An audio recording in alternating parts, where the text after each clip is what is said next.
I received a question in the comments section of my earlier video on this UPS of changing out the lead acid battery to a lithium iron battery.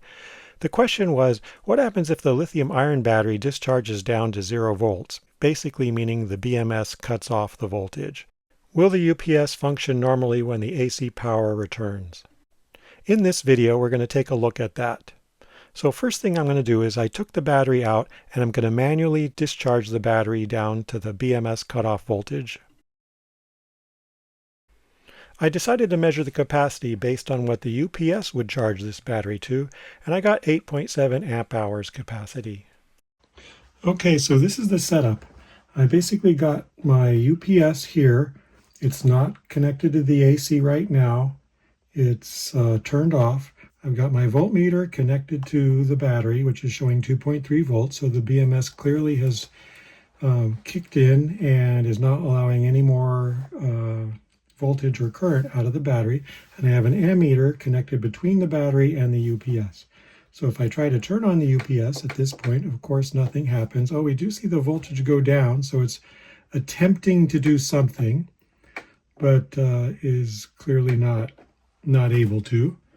When I enable the AC, we hear a pretty bad noise.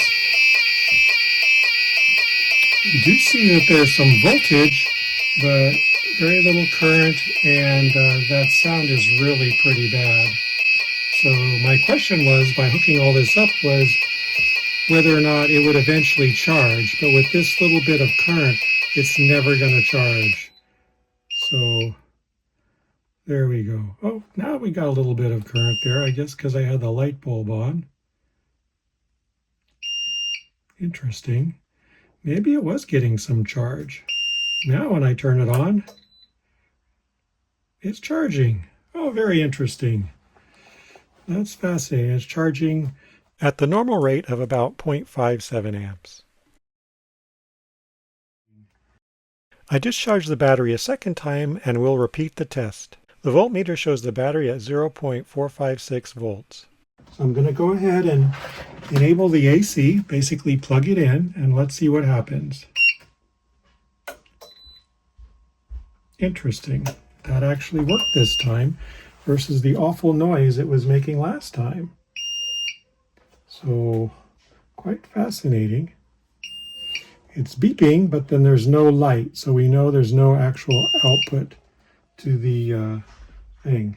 So I'm going to go ahead and drain off this battery again because I want to repeat that test with a no load. Let's go ahead and discharge it. Look, meter here. Should only take a second because that's what it took last time. Basically, it's going to go down to close to 10 volts and then just kick off because the BMS stopped it from going any lower. So that worked fine. I'm going to go ahead and disconnect that for now. And we can see there's no current either way. If I plug in the UPS, and I'm going to have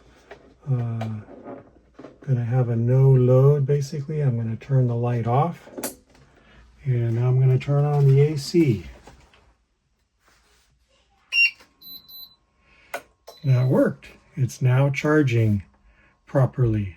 Since I got two different results 2 different times, I decided to drain the battery and repeat the test a 3rd time.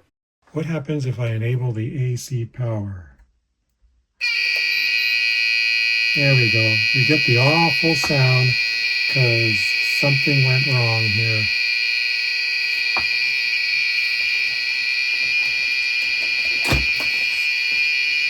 Now there's a trivial amount of current going into the battery, which may do something when I turn the AC off.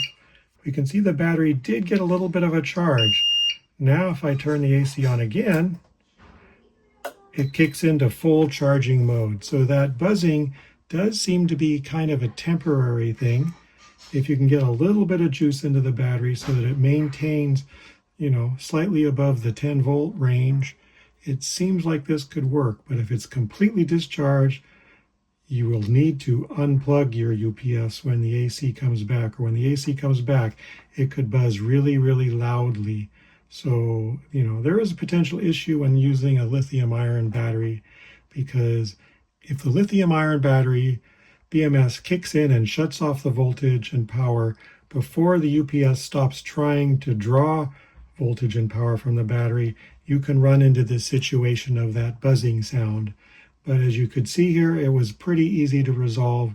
I did not need to necessarily take this battery out of the unit in order to do that. I'm going to go ahead and repeat the test with the battery fully discharged, put it in the unit, and we'll do it that way.